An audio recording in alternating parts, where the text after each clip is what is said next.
Muito bem, amigos e amigas do YouTube, seja muito bem-vindo, seja muito bem-vinda. Aqui o professor Leonardo. Esta é a aula de número 55 do nosso curso de filosofia, curso voltado para pré-vestibular, Enem e concursos, curso agora de epistemologia desde a aula 21 até agora essa aula 55, né? Da aula 1 até a aula 20, o módulo ou o tomo foi de introdução e fundamentos da filosofia, o qual produzimos uma apostila, está lá à venda no meu site www.leonardobragaflores.com, uma apostila de introdução e fundamentos de filosofia correspondente ao módulo ou tomo 1. Você, obviamente, não é obrigado a comprar, mas é o nosso convidado, e por ter participado da aula 1 até a aula 20, ainda vai ganhar um certificado de participação com duração correspondente ao curso de 8 horas, ok? Agora o nosso curso aqui de epistemologia um pouco mais, já está, né? Mais extenso que aquele de introdução e fundamentos. Estamos aí já caminhando para o final, né, da epistemologia e vamos entrar no próximo ramo da filosofia, onde vamos escolher. Vamos estar conversando sobre ele, ok? Já aparece para você aí na tela a nossa aula de hoje, a vontade segundo Arthur Schopenhauer. A vontade. Então vamos estudar aí a vontade. Indo em frente, conceito. Nessa primeira frase que está aí, eu coloquei um conceito geral, genérico aí de vontade, pessoal. E já no segundo parágrafo, você vai ver já o conceito ou a abordagem mais para o que o Schopenhauer entende sobre a vontade. Então vamos lá, no sentido geral, vontade é a faculdade de se desejar ou querer o que ainda não tem. Então o camarada, vontade é desejar, é querer o que ainda não tem. Se ele não tem, então ele vai lá, sente desejo. Ele vai lá, sente o quê? Vontade. Beleza? Sentido geral, isso. Muito bem. Agora, para o filósofo, ou seja, o Schopenhauer, a vontade, ou voluntas, ou Wille, é a essência da subjetividade. É a essência da subjetividade. Então, aquela essência das coisas, que nós vamos estudar mais na metafísica, veja só, aquele númeno no Kant, a essência das coisas, para o Schopenhauer é a vontade. Beleza, pessoal? Então a vontade é a essência das coisas. Principal elemento do mundo. Quase que uma espécie de arqué, né? Principal elemento do mundo, presente em todas as coisas, a nível universal e particular. A vontade aqui é o principal elemento, fundamento último da realidade. A coisa em si é a verdade, anterior à consciência, anterior ao intelecto e anterior à própria vida. Pessoal, não só anterior, mas de alguma forma superior. Para o Schopenhauer, a vontade é superior à própria vida. Para você ter uma ideia, nós vamos ver isso já, ela é superior à própria morte. Nem a morte teria o poder de aniquilação da vontade. Beleza? Ela é o próprio número, lá do Kant, expressão utilizada pelo Kant, né? O número aqui é ocupado, né, pela expressão, pela ideia de vontade em Schopenhauer. Núcleo do eu. Então, são o cerne das questões para o Schopenhauer é a vontade. Ou seja, a vida estaria dentro do querer. O querer viria antes de tudo. Então o querer, a vontade vem antes de tudo. Essa vontade representa ainda as características de ser. Vamos lá, as características da vontade. Ela é cega, porque é despropositada, é imotivada, não tem motivo. Então ela não há um motivo para se ter. É fenomênica, é sem direção, é indivisível, é universal, é pessimista, já já você vai entender por que isso, é irracional, é inevitável, é imortal. Joia? A vontade, desejo cego, o próprio Schopenhauer agora falando, irresistível, tal como vemos mostrar-se. É o mundo, é a vida, é o cego robusto que carrega um aleijado que enxerga. Muito interessante aí, pessoal. Vamos em frente, tem bastante conteúdo. Em tom de crítica ao que se entendia por muitos filósofos, ele entende que nem mesmo a morte, pessoal, nem mesmo a morte, conforme eu havia falado, poderia aniquilar a vontade. A vontade é tão poderosa, imagina só. A vontade tem tanta relevância para o Schopenhauer que nem a morte pode aniquilar, pois não estaria subordinada à relação de dependência cérebro e inteligência. A inteligência seria gerada pelo funcionamento de um órgão, o órgão chamado cérebro. Veja, para ele a morte supera a intervenção que o cérebro faz sobre a inteligência. Porque nós compreendemos a morte através do quê? Da inteligência. Pelo funcionamento do quê? Do cérebro. Uma espécie de raciocínio lógico. Nós compreendemos a morte pela inteligência através de um órgão. Qual órgão? Porque não tem jeito, vai ter que passar pela razão, através do cérebro. Sendo a inteligência um produto do cérebro, é o que eu estou falando. E este da vontade. Então o cérebro que seria mais importante nesse processo é um produto ou um mecanismo da vontade. Olha aí, estando então a consciência cognitiva, ou seja, a inteligência, consciência cognitiva, dependente do cérebro e a essência do homem submissa à vontade. Então a essência do homem submissa ao que? À vontade, porque a vontade de alguma forma absorveria o trabalho do cérebro. Joia? O cérebro estaria consunto, não é consultar, consunto, ou seja, estaria engolido, absorvido pelo trabalho da vontade. Ou seja, não subordinada a essa consciência, o homem não seria aniquilado pela morte. Então, se o homem não entende,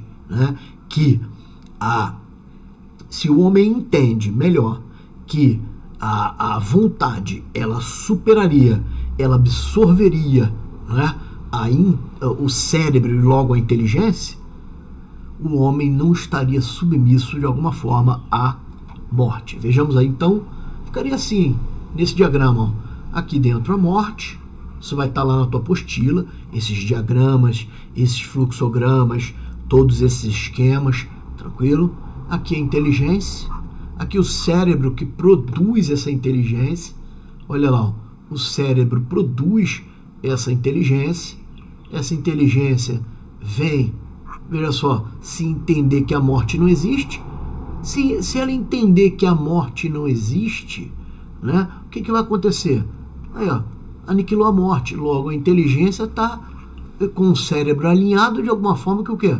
E a vontade comanda tudo, a vontade englobaria esse cérebro, então pela vontade, olha lá, o homem não morreria, O homem não morreria, porque o que comandaria o homem é a vontade, joia? Ela então englobaria o cérebro, o funcionamento, ou seja, todas as coisas do mundo estariam aí de alguma forma subordinadas a essa concepção. Vamos em frente. A consequência desse erro, ele está falando do erro dos filósofos, tá? É a seguinte, sendo notório que a consciência cognitiva é aniquilada com a morte. É um erro isso, é um erro para ele. É aniquilada com a morte. Os filósofos devem admitir que a morte é o aniquilamento do homem. Beleza. Então é uma consequência do erro os filósofos admitirem que a morte é o aniquilamento. É uma consequência do erro dos filósofos. Joia? desse dilema não se... Agora, a opinião dele, não se pode sair senão pelo caminho que indico na minha filosofia, que é a primeira colocar a essência do homem não nas consciências, mas na vontade. Joia? A essência, então, do homem não está na consciência, no funcionamento do cérebro, na inteligência. Beleza? Está na vontade. Por isso o homem não morre. Joia? Por isso a morte, mas não é que o homem não morre, né? Por isso a morte, né, não seria ali, não aniquilaria a vontade. É isso aí. A morte não aniquilaria a vontade. É isso que eu quero dizer. Seria uma espécie de energia universal, ó, que rege os seus particulares, ou seja, o homem. E princípio dinâmico constante, inconsciente e incontrolável, que move todas as coisas. Ela é responsável por todos os fenômenos e estímulos manifestados no mundo. A vontade seria responsável pela existência das coisas. Todo o movimento do universo ocorre pela vontade. Ou seja, essa vontade de viver estaria em tudo, inclusive em seres inanimados. Por exemplo, pedras, astros, folhas. Percebe essa vontade? Uma ponta aí, quase totalmente mergulhado na metafísica, né? Lá na metafísica eu devo voltar nesse ponto ou em outro, de repente ali eu volto na imortalidade, né? Na imortalidade eu volto aqui na vontade, né? Quando estiver falando lá. E, na verdade, imortalidade está para eu lançar num outro curso de grandes questões da filosofia, tá? Ela não pode ser objeto de conhecimento, contudo se revela ao corpo e ao eu. Essa vontade, pessoal, veja só, nós habitamos um corpo, nós temos um corpo. Esse corpo é trabalhado aí a ideia desse corpo é trabalhado pelo Schopenhauer. E a vontade, né, por nós estarmos no mundo, né, essa vontade se manifesta nesse corpo. Ela se manifesta nesse corpo. Joia? Vamos em frente então? Vamos aí, ó. Tópico 2, representações, ou a representação. O que é uma representação? Representação é tudo aquilo que percebemos no mundo por intermédio da vontade. Então é o que percebemos no mundo por intermédio da vontade. São os fenômenos. Lembra dos fenômenos? Aqui recebe a nomenclatura, o nome de representação. É aquilo que, regidos pela vontade, aparece, ou seja, se apresenta a nós. Então, qual é o conceito de fenômeno? É aquilo que se apresenta, que aparece a nós de alguma forma, beleza? Só que aqui o fenômeno vai estar regido pela vontade. É aquilo que, regido pela vontade, se apresenta, aparece a nós. É a forma como captamos a realidade. Refere-se ao processo de formação da imagem e seu conceito na mente, ou seja, a ideia. Ou seja, é o modo como capturamos as coisas diante do entendimento. Em Schopenhauer, pessoal, nós temos o trabalho do sujeito e do objeto, não muda aqui as coisas, tá? Mas tem um negocinho a mais aqui. Vamos ver? O sujeito é aquele que pelo corpo, então essa ideia de corpo aqui presente, porque o corpo vai manifestar essa vontade, individual, um corpo é individual, né? Um ser humano, por exemplo, e fora do espaço-tempo, capta a essência do próprio fenômeno, Então esse corpo capta a essência do próprio fenômeno.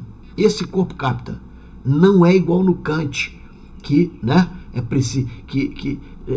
de alguma forma vai ter que ultrapassar aquele fenômeno para chegar a ter um número. Não, a própria vontade aqui vai ser captada no corpo.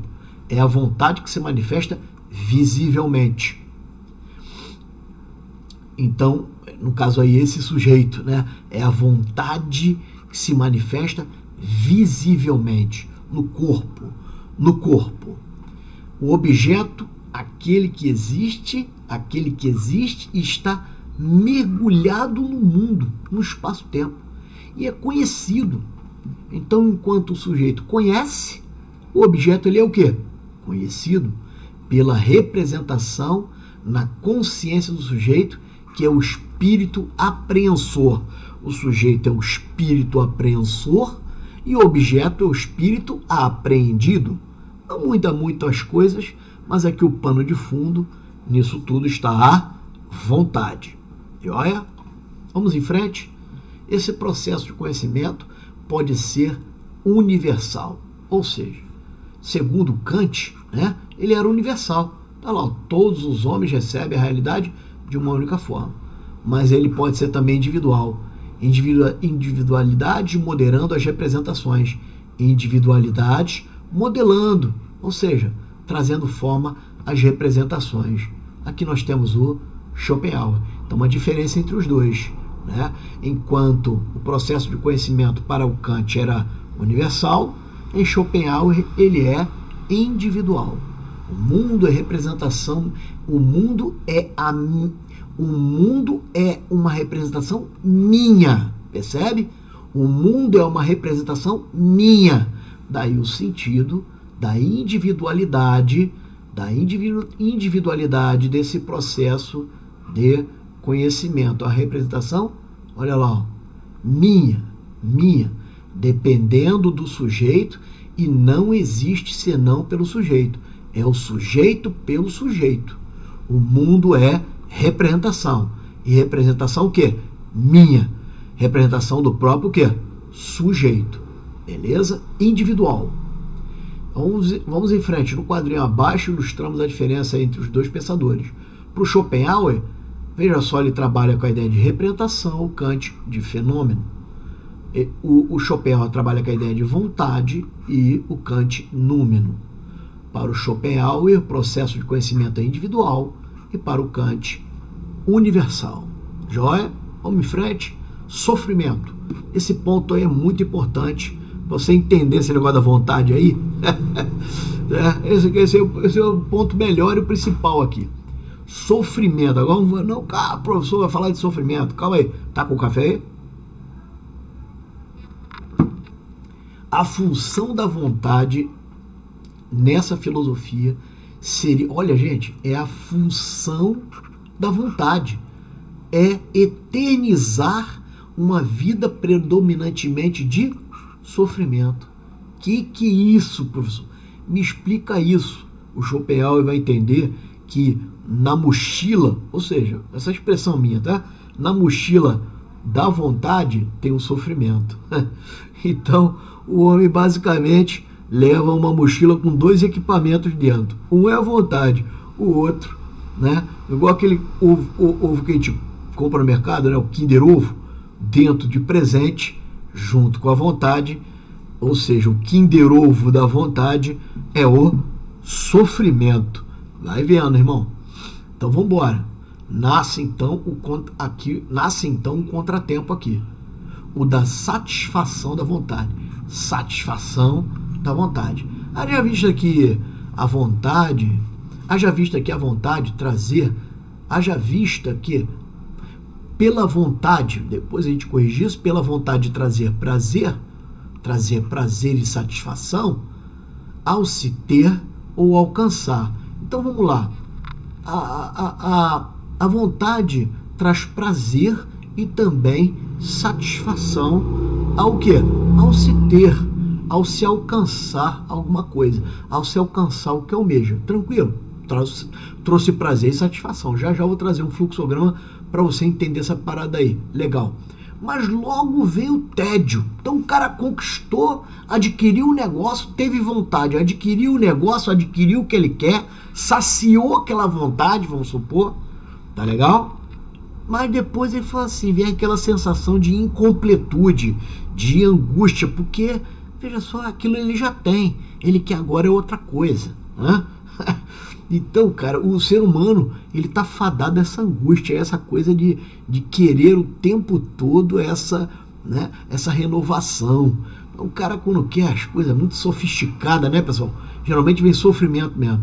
Bom, mas logo vem o tédio, sensação de incompletude e de indefinição, por se querer possuir o que ainda não se tem, ou seja, vontade e um incessante, contínuo fluxo de sofrimento. A vida é uma incessante oscilação entre a ânsia de ter e o tédio de possuir. Vamos ver como é que funciona isso aí? Ânsia de ter e tédio de possuir. Olha só, esquematizamos ali nesse fluxograma para você o sofrimento. Aqui em cima, o nomezinho que eu dei para ele, para esse fluxograma, é sofrimento. E aqui, uma linha do tempo, como fosse a vida aqui, ó, pessoal, a vida aqui embaixo aqui. Tranquilo? Tudo começa com a vontade, beleza? Vontade aqui num sinônimo de ânsia, de querer e de desejo. E aí desejo de quê? De ter, né? E quando eu tenho satisfação, eu tenho o quê? Prazer. Mas, com o decorrer do tempo, vem o tédio, que é aquela sensação... Já é muito comum quando... Não que o Schopenhauer falou isso não, tá? Mas só uma explicação não. Quando o cara se compara muito com os outros, começa esse sofrimento aí, ó. Tédio, que é a sensação de incompletude, indefinição, frustração e dor. A dor vai ficar ali presente porque ele é um acompanhante dessa vontade, percebe? A vontade, depois que se tem, desemboca na dor. E aí depois de novo repete o fluxo, ó. O tédio gera uma nova vontade, vontade de se ter. E olha aqui, eu coloquei a relação com o infinito. Isso aqui, esse fluxo, vontade, ter e tédio, vontade, ter e tédio, vai se repetir pelo infinito. Mas tu vai perguntar, professor, tem um fim para isso? O Schopenhauer apontou uma solução, um jeito de sair dessa enrascada aí da vontade, hein? Apontou, já, não sei se você vai concordar com ele, cara, mas tem uma solução. E olha só, pessoal, essa solução é genial, é um negócio extraordinário. Eu já vou colocar para você. Já não vamos estudar isso. Bom, mas vamos em frente aqui, ó. O homem acredita estar laborando, trabalhando, né, para si, mas na realidade vive perseguindo seus desejos. É o camarada, né? O homem aqui é uma espécie de um indivíduo que corre atrás do vento. Tem até um texto bíblico aí que diz isso, né? O homem aqui, né, nessa vontade de Schopenhauer, é um cara que corre atrás do vento. Há uma espécie de tirania da vontade. Olha isso, pessoal. Que nem a morte, mano, nem a morte poderia ou teria capacidade de distingui-la, já vimos isso. Essa vontade geraria um desejo fútil e sensação de angústia, impulsionando o homem numa, o quê? Inquietação, que é a via de escoamento de todo o quê? Via de escoamento de toda dor. Nessa filosofia, considerada pessimista, o sofrimento seria o produto da satisfação de desejos. Então, junto com a satisfação de desejos, vem o quê? O sofrimento. Foi o que nós vimos aqui no fluxograma. Que, por sinal, não se interrompe nunca. Não se interrompe nunca. Nunca acaba nem a vontade, nem o sofrimento. Que coisa, hein, gente? Então, nessa perspectiva, viver é desejar. E desejar é sofrer. Viver é desejar e desejar é sofrer. Ela controla o mundo fenomênico. Quem? A vontade. Do mesmo modo que o ventríloco controla o boneco de marionete. Vocês já viram um ventríloco? Vou mostrar para vocês já, tá? Bom, segundo aí o Mondin, né? Logo a humanidade... Aqui saiu um print lá do negócio lá, expresso aí. Logo a humanidade está entregue a uma dor permanente, nascida da insatisfação de seus desejos. A humanidade está entregue a essa dor permanente, que nasce aonde? Na insatisfação dos desejos. Desejos esses que nunca acabam. Por isso o motivo da dor. Beleza? Você conhece aquela pessoa, cara, que fica, né, vai naquela churrasco de família ou de amigos, fica lá se gabando pela viagem, pelas viagens que ela fez na Europa, né?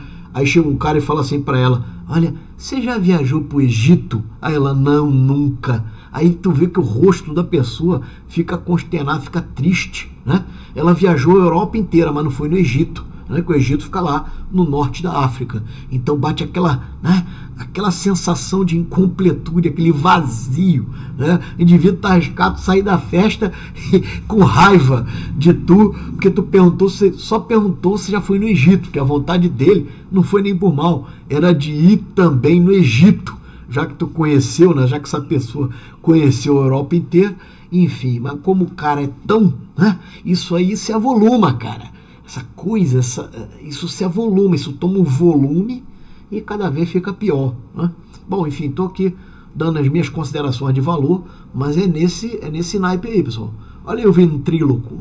Ventríloco que comanda a marionete. Ventríloco é esse cara aqui, ó. Você já viu na rua, né?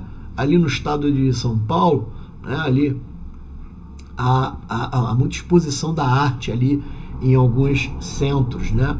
Fica ali aquele indivíduo, né? Avenida Paulista e tal, fica ali com o ventríloco, que são aqueles bonequinhos que falam ali, ele bota para falar com a boca ali, claro que falar vai ter que ser com a boca, né? Mas, bom, enfim, ele põe ali o bonequinho para brincar, para marchar, para tocar música e tal, enfim. Esse cara aqui em cima é o ventríloco, esse aqui é a marionete, o bonequinho é a marionete, beleza? Então seria assim a vontade aqui, ó, V de ventríloco, de vontade, e aqui marionete, que seria o homem, o mundo, M de marionete, até, né, o mundo, e aqui a vontade, V de vontade, M de marionete, ou seja, de mundo, joia?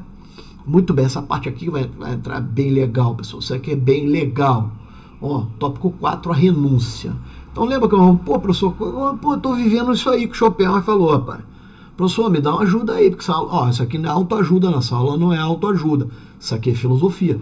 Mas, olha só que negócio legal. Vamos encontrar uma saída pra essa parada aí, né? Que tem cara viciado em vontade, né, cara? Tem cara aí que chama de, como é que é? Um comprador ou consumidor compulsivo, enfim, se entregou à vontade. Ou tem alguma pulsão ou compulsão, enfim. Vamos em frente. 4, a renúncia, chamado de nolunta. Opa, perdão, espera aí, deixa eu trocar aqui a caneta. Renúncia ou nolunta é renúncia ou nolunta. A vontade é a escapatória do caminho perpétuo de sofrimento. É a escapatória. Como assim escapatória? Já já você vai entender. A renúncia à vontade, simples assim, pessoal. Professor, cadê a solução? É essa aqui. A renúncia à vontade, você vai ver que tem um método, o Schopenhauer deu um método, deu um caminho para renunciar. É a solução para isso aqui. Ele está certo, pessoal. Ele está certo. De alguma forma, poxa, caramba, essa vontade traz um malefício. É a renúncia. Até porque, pessoal, veja só, vamos lá, o caminho para a anulação da vontade, já vou falar a origem, de onde ele copiou isso, essa ideia, de onde ele possivelmente foi influenciado. Joia? A anulação da vontade é a redenção, a única saída da dor. A única saída da dor é anular a vontade. Está certo, pessoal, né?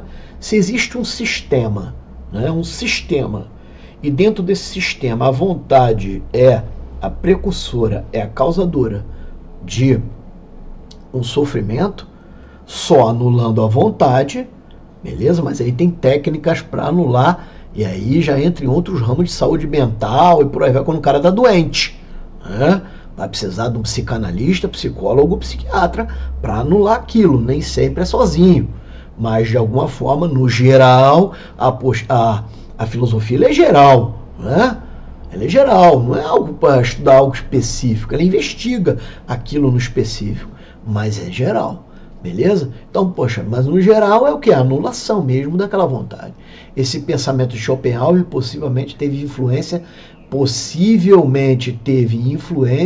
no estudo do Bhagavad Gita, lá no hinduísmo.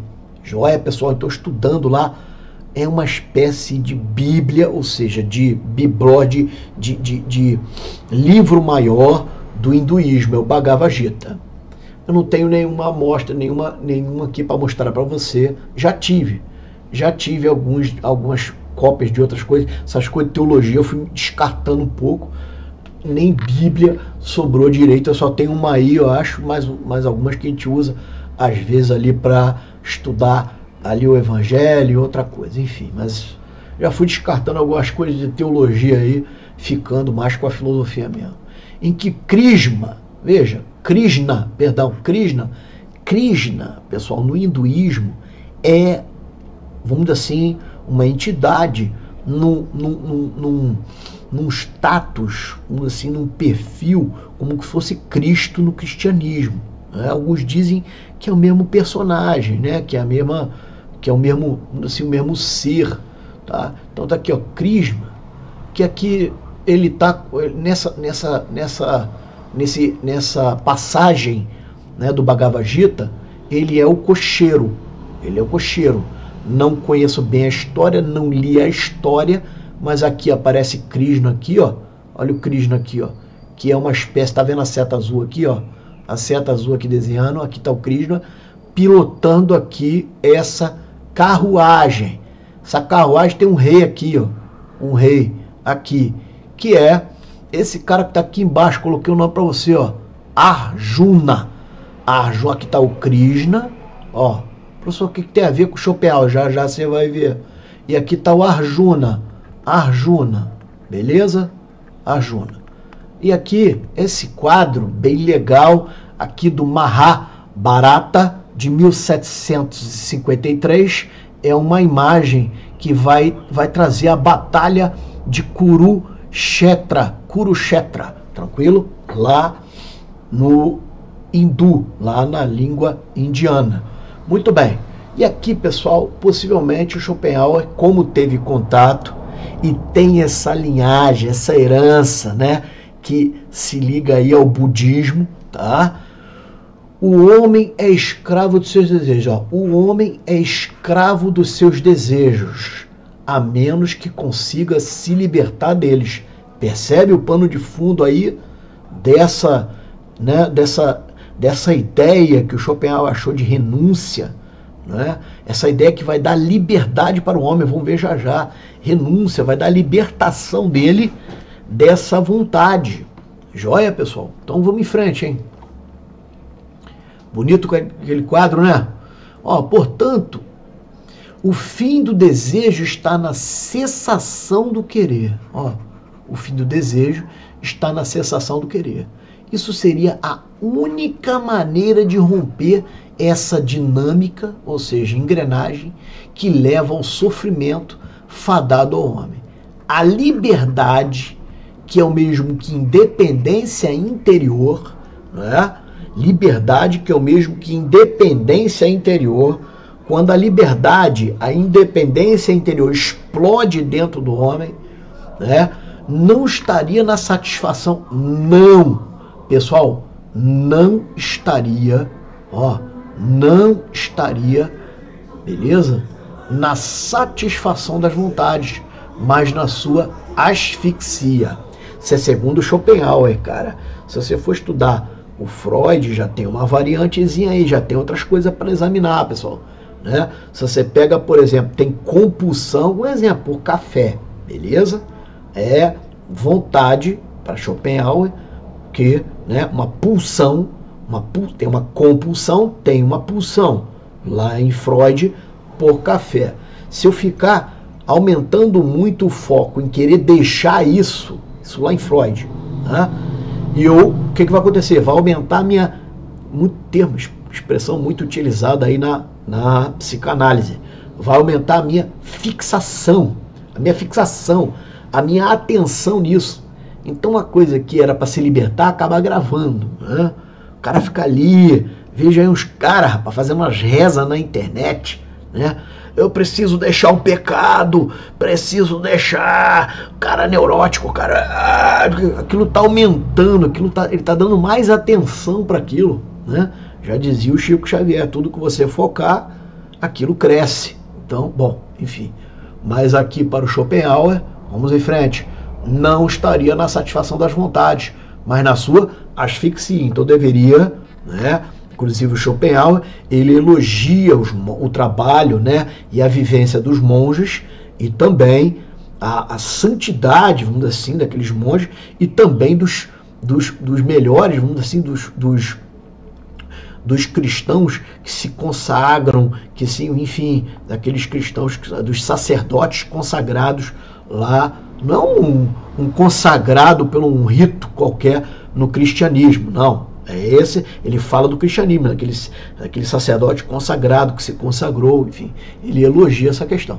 Mas na sua asfixia. Bom, o preenchimento do vazio causado pelos desejos é passageiro e transitório, pois logo emergirão os efeitos da dor.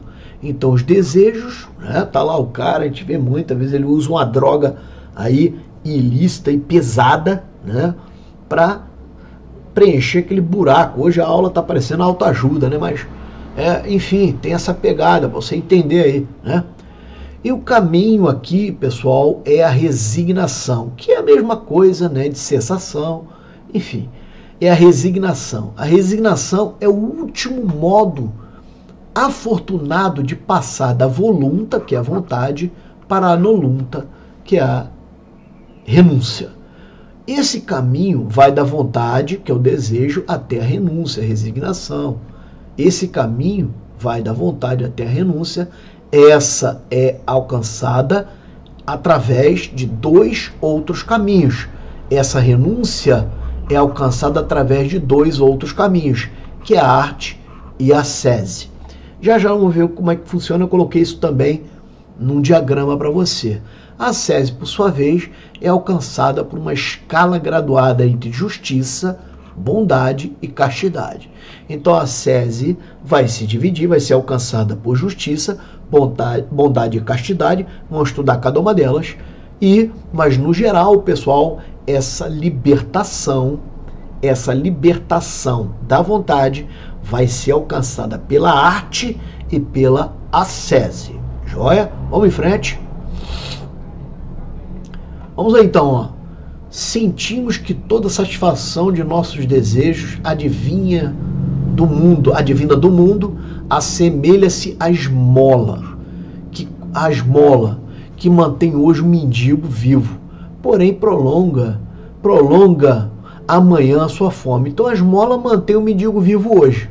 Seria como fosse a saciez, né? O saciamento, né?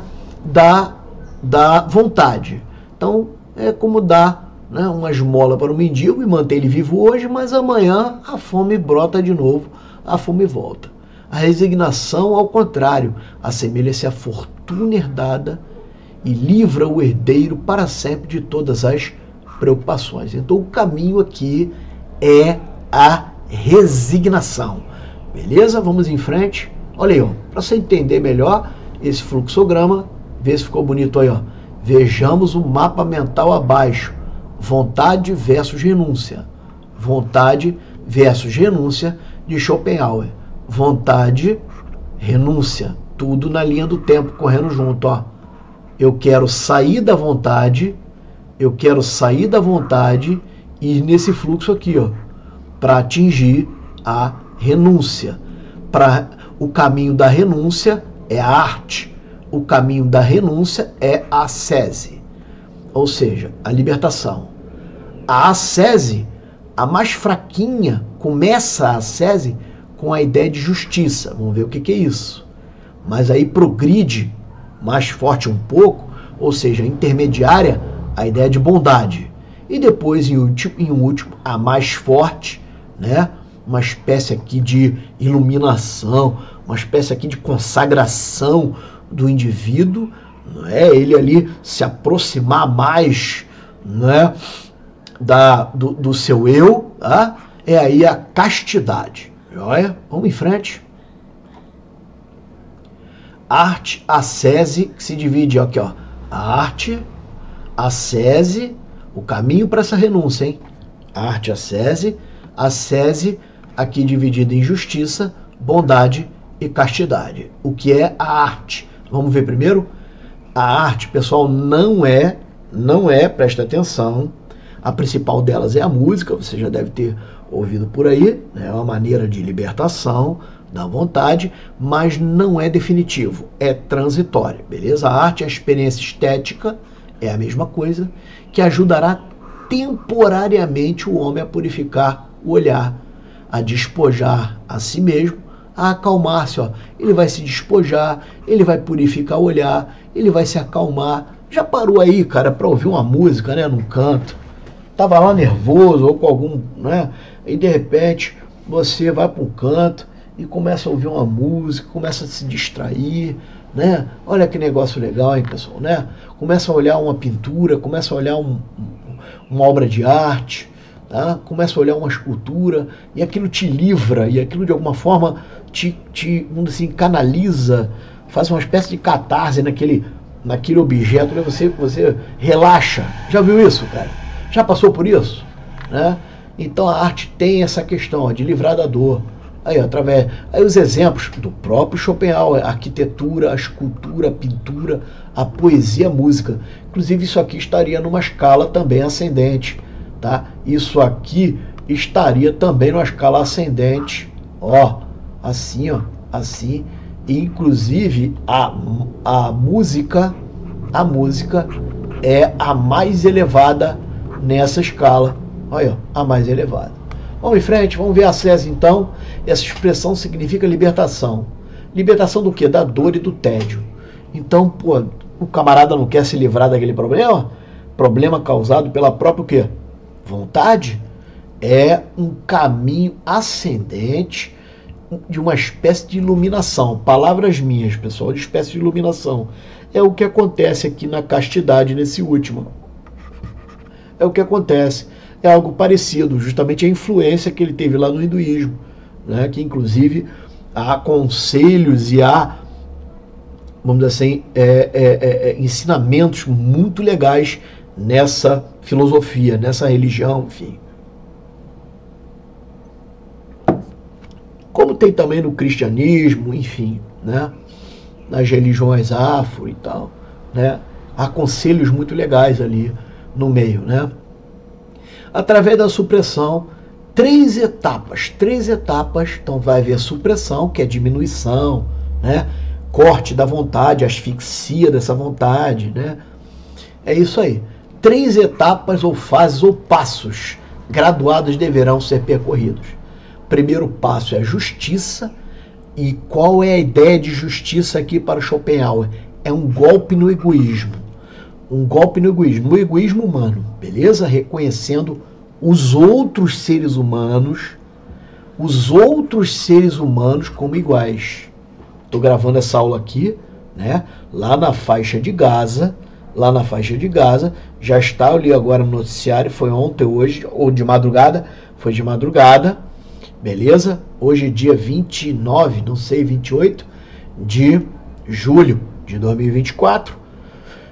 Lá na faixa de Gaza já está com 23 mil crianças mortas em bombardeios israelenses de mísseis que vieram dos Estados Unidos. E aí, nessa semana que passou, o primeiro-ministro de Israel foi até os Estados Unidos contar como isso aconteceu, e o pano de fundo foi, enfim, pura mentira, né? Pura mentira. Bom, mas sem juízos de valor, acabou a aula, né, caindo aqui, mas vamos lá. Justiça é o golpe no egoísmo. Inclusive, esse primeiro-ministro está condenado pelas cortes internacionais, né, pelo Tribunal Penal Internacional, com sede em Haia, condenado lá pela ONU por crimes de guerra e também, se eu não me engano, genocídio. Né? Genocídio. Né? Bom, deixa esse assunto para outra questão, tá? Mas o golpe no egoísmo aqui, justiça como golpe no egoísmo, né? É reconhecer os outros como o quê? Como iguais. O outro é semelhante, pô. Né? Isso está no artigo 5º da Constituição. Se você está estudando aí, se você está estudando para um concurso, né? Esse aqui é o que sempre cai, cara, em qualquer concurso. É o artigo 5º, no caput Aqui nós estamos falando do Brasil, beleza? Claro, né? No caput, e também, mais inciso 1 da Carta Maior da Constituição Federal de 88, que vai dizer o seguinte: todos são iguais perante a lei. Todos são iguais perante a lei, não havendo distinção entre brasileiros, estrangeiros e tal, e a todos é dado direito à vida, liberdade, igualdade. Homens e mulheres, no inciso 1, são iguais perante a lei. Beleza? Então, olha aí, é só a pessoa justiça, né? Aquela ideia de igualdade. Ainda vamos estudar isso em política. Tem filósofos que falam bastante nisso, tá? Falam bastante na questão do utilitarismo. Vamos estudar aqui na filosofia, se Deus nos permitir chegar lá, neste módulo, neste curso, neste tomo de política. É muito legal. Não devo trazer para frente porque eu quero aqui meio que ajudar vocês aí, né, nos concursos e já livrar, cara, né? Já livrar a barra aí nos concursos. Então o módulo aí de introdução e fundamentos de filosofia com epistemologia e quem sabe metafísica vai ajudar mais, porque aí vai para 60% das provas. Se a prova tem 10 questões, 60 a 70% é epistemologia, introdução e metafísica. 30% ali variando, 30 a 40% variando entre política, ética, lógica e estética. Beleza? Vamos em frente. E a história entra ali com muito pouco, mas a história, se entrar pela via de estudar pela história, acaba abarcando tudo, mas de maneira mais sintetizada, né? Focando ali nos eventos fáticos, na vida do filósofo e por aí vai, que ajuda também a entender o seu pensamento, né? Bom, aí vem a bondade ligada à ideia de amor e principalmente compaixão. Compaixão para quem? Para com os outros seres que vivem o mesmo destino, né? Em outras fontes bibliográficas está lá o trágico destino. Qual? Morrer, mano. Vai todo mundo morrer, vai todo mundo pro mesmo buraco, né? Então vou ter bondade e compaixão pelo outro que vai pro mesmo buraco que eu. Percebe? Eu, como um comandante, um general, para que eu vou jogar um míssil aqui no território do cara? Percebe? Olha a ideia, cara. Olha só que negócio legal. Olha a profundidade disso. Se daqui 20, 30 anos, 40, eu vou estar no mesmo destino que ele, que é a morte. Mesmo destino. Olha a quantidade. Hoje, essa aula aqui acabou caindo para essa reflexão aí, né? Não teve jeito. Tem a espiritualidade, tem aí o negócio né? Mas bom, enfim, normalmente eu não apelo para isso. Naquela aula lá de filosofia e religião, né? Acabei dando mais umas cajadadas na galera aí, uns caras aí, para não pintar um abusado aí da religião. Mas aqui não, é um convite ao cara renunciar, essa é a ideia aí, né? É a extirpação, aí por último a castidade, que é a extirpação do impulso da vontade. Extirpação, então o cara que vai trabalhar com a ideia de extinção, extinção, tá? Extinção, lembra da caixa de Skinner? Reforço positivo, reforço negativo, extinção, né? Aqui não é mais reforço negativo não, no Skinner, lá no behaviorismo, não, aqui é behaviorismo, que é no corpo, né? É no corpo, que pelo corpo manifesta a vontade, é behaviorista, mas aqui a ideia é extinção, é extirpação, né? E é aqui que ele vai encontrar a verdadeira liberdade, a graça e a redenção. Ele vai encontrar a liberdade com essa extinção, né? Joia? Vamos em frente, deixa eu mudar aqui o slide, já está vindo, olha só. Aí uma concepção aí, já estamos terminando, né? Esse é o último slide, depois vem a questão, mais umas propagandas, ó. 5, tópico 5, trouxe mais alguma, que trabalhou a mesma vontade foi o Schopenhauer, né, pessoal?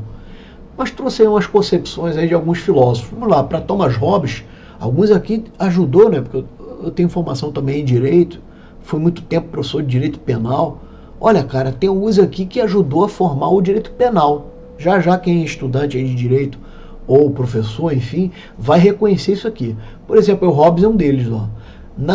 Vontade para ele, na deliberação, último apetite, última aversão, que que se encontra no contato imediato com a ação ou omissão. Pô, isso aqui é direito penal puro, né? O cara para dar uma facada no outro, chama de crime comissivo, né? Ou crime por ação. O cara para dar uma facada no outro, para dar um tiro no outro. Ó, o último contato que ele teve ali foi com o quê? Com a vontade.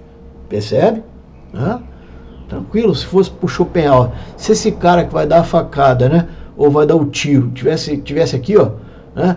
Tivesse aqui concentrado na castidade, não teria acontecido isso, né? Bom, ele logo não estaria preso, não estaria na cana, né, mano? E aí vem o Descartes. A vontade consiste somente no fato de que podemos fazer uma coisa ou deixar de fazer, ou antes afirmar ou negar, perseguir ou fugir, o que o entendimento nos propõe.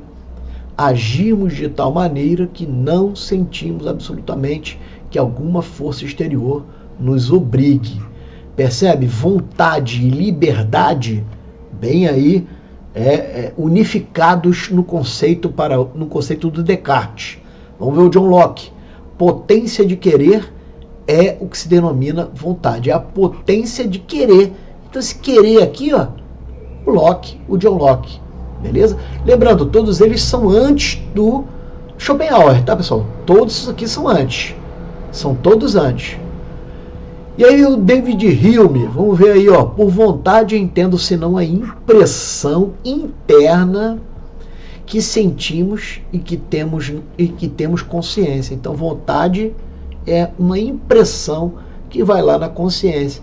Quando engendramos cientemente um novo movimento, engendramos cientemente um novo movimento de nosso corpo ou uma nova percepção de nosso espírito, totalmente ligado lá, né, no direito penal, naquela escola que chama, na teoria clássica, né, lá do conceito de crime, né, teoria clássica, ou aí depois vem a neocantista, mas é a clássica, que é, se eu não me engano, é ela que é mecanicista, né, é newtoniana, totalmente, cara, até porque esses caras são, né, a coisa está acontecendo aí nesse sistema mecanicista, percebe? Ó, impressão, aí vem nesse novo movimento do corpo, uma nova percepção, engendramos cientemente a questão do dolo, tal, isso tudo fundamentou o direito depois, cara.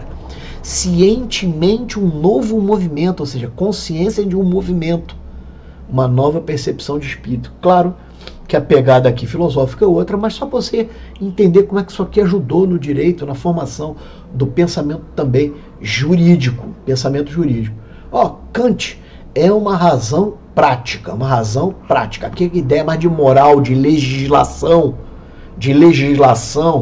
lá nós vamos estudar os imperativos categóricos, lá nós vamos estudar os imperativos categóricos, lá na ética, vamos estudar isso. Uma faculdade de determinar a si mesmo, de agir em conformidade à representação de certas leis. Passando em um carro de som, já ele vai embora. Vamos, vai pessoal, faz essa questão aí. Chegando no final, faz essa questão aí que caiu pro Enem, caiu lá no Enem, no Exame Nacional do Ensino Médio.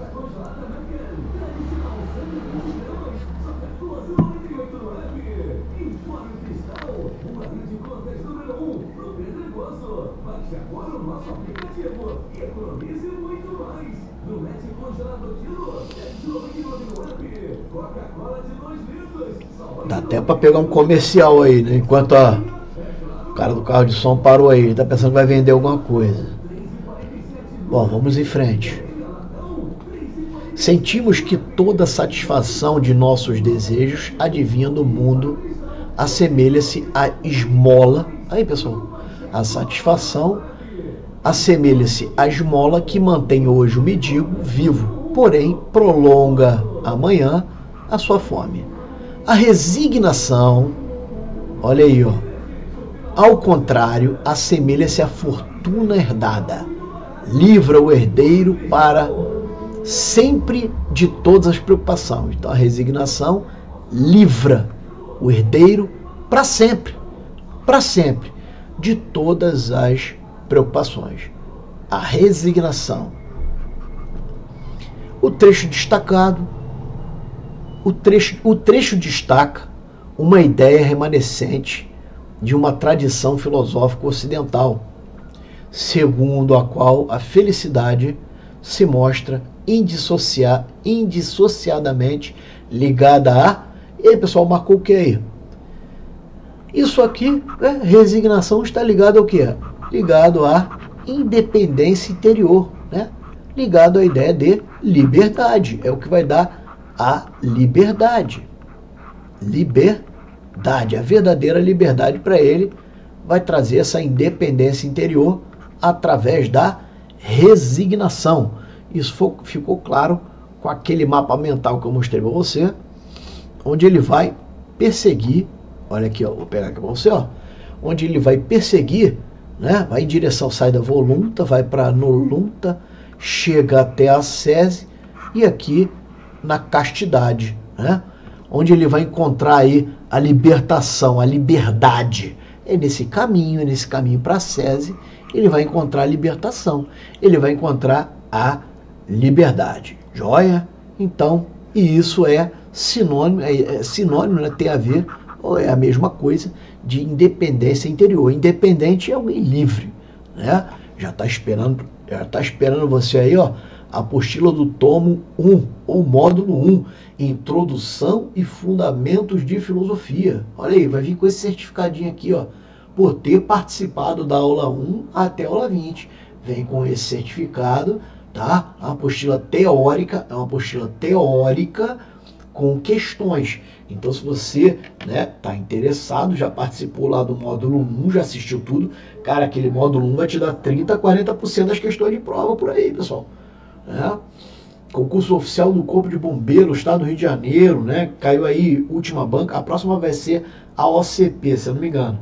Aqui caiu pela FGV, fui lá olhar. Cara, a apostila, uma apostila introdutória, respondi as 5 questões.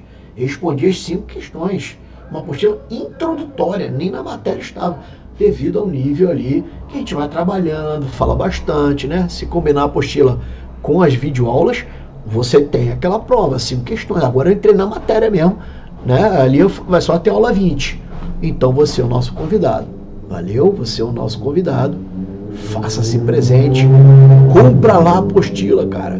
E tem também essa daí de 100 e 300 questões vendendo. Mas esse aqui é o pulo do gato, cara. Esse aqui é com simulados de filosofia. São simulados de filosofia. Rodada 1 e rodada 2. São 10 questões em cada um. Corrigido em videoaula e PDF. Corrigido em videoaula e PDF. 3 horas em um, 3 horas no outro. Total 6 horas de aula. Beleza, pessoal? Você conhece alguém que quer fazer um curso de matemática introdutória? Introdução à matemática, um mini curso de matemática básica, aqueles primeiros passos, tá aí, esse é o curso para o camarada ligar lá o Tico com Teco. Grandes questões da filosofia, são outros cursos que eu tenho lá, já tenho aqui o específico de felicidade, ó. Específico de bem e mal, específico de intuição, de amor e paixão. Intuição eu já terminei, fechei todo o conteúdo, porque os conteúdos estavam ainda abertos. Tá? Eu ia ali aprofundando, lançando novos conteúdos. Intuição está totalmente fechado este curso. Você está convidado a se aprofundar lá. Quer contribuir com o meu canal? Tá aí o Pix, profleonardobragaflores@gmail.com. Beleza? E você, mais uma vez, te convido aos simulados. Nós vamos ficando por aqui. Esta foi a aula 55, Vontade segundo Schopenhauer. Um abraço a todos, fique com Deus. Te aguardo no próximo curso, no próximo vídeo, né? Que já estamos aqui fechando a epistemologia, caminhando já para o final. Te aguardo na próxima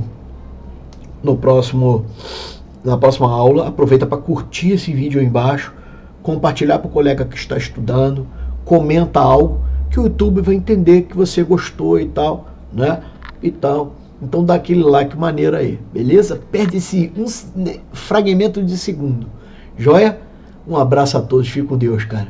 E é isso aí. Tchau, tchau. Vamos com tudo. Fique com Deus. Tchau, tchau.